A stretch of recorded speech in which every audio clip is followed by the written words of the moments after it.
26th United Nations Climate Change Conference, or COP26, has opened in Glasgow, Scotland. The event runs through to November 12th. It will see intense diplomatic negotiations by almost 200 countries aimed at speeding up the global response to global warming.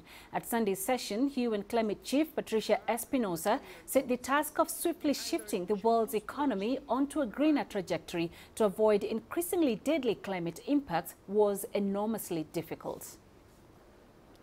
In Glasgow, world leaders face demands to limit global warming as the 26th United Nations Climate Change Conference, or COP26, gets underway. Let's get some more details from John Bever. Well, today is all about the World Leaders Summit. For the next 2 days, we have leaders from across the world attending either in person or virtually.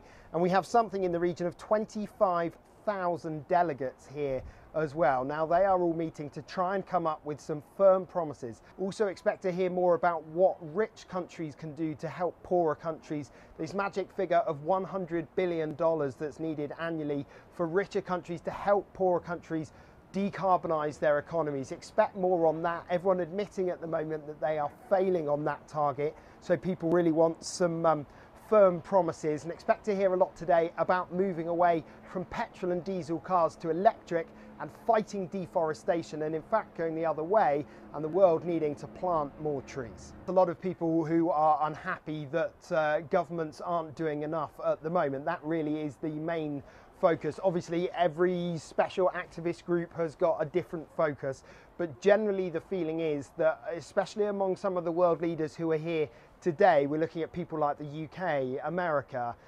India, Brazil, those sorts of people.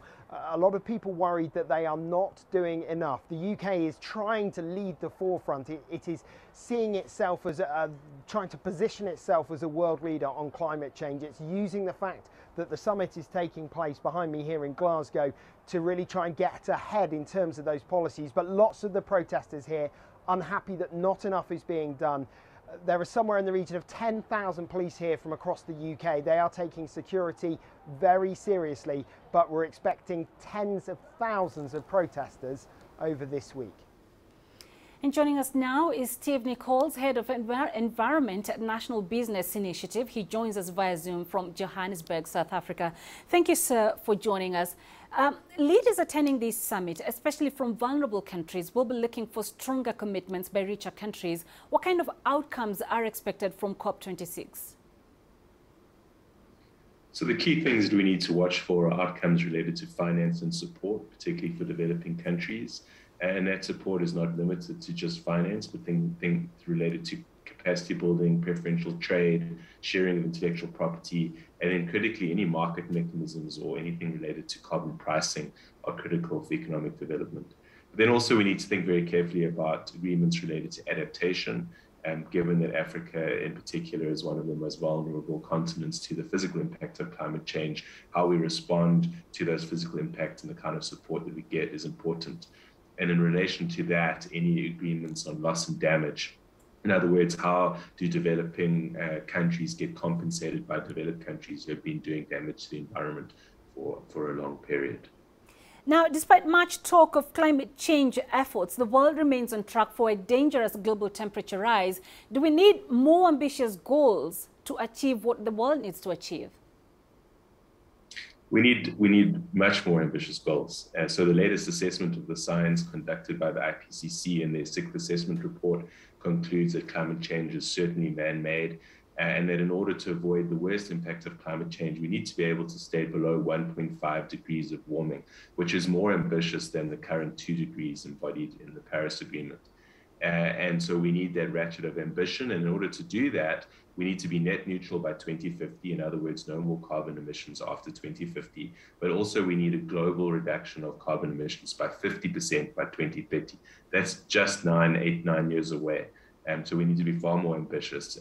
Not only do we need bolder commitments, but we need bolder action. And we need to start now. Yeah, and speaking of that bolder action, we've had so many climate talks this year, a lot of commitments made, yet not much on climate cash flow, particularly for climate vulnerable countries. Why? Well, so this is the key, and embedded in a whole bunch of additional things that are happening around the world, the impacts of COVID. And so the key question that we need to be watching is how will this finance be made available? And in particular to developing countries from developed countries who have made these commitments and promises in previous agreements. But just as importantly, African countries in particular need to be very clear about where we need the support. And so that requires a whole bunch of financial planning, as well as sort of physical economic planning. What will be financed by when? What kind of preferential finance and trade do we need to enable those investments? And that then in turn requires some additional support from developed countries around capacity building and how do we go about doing that planning.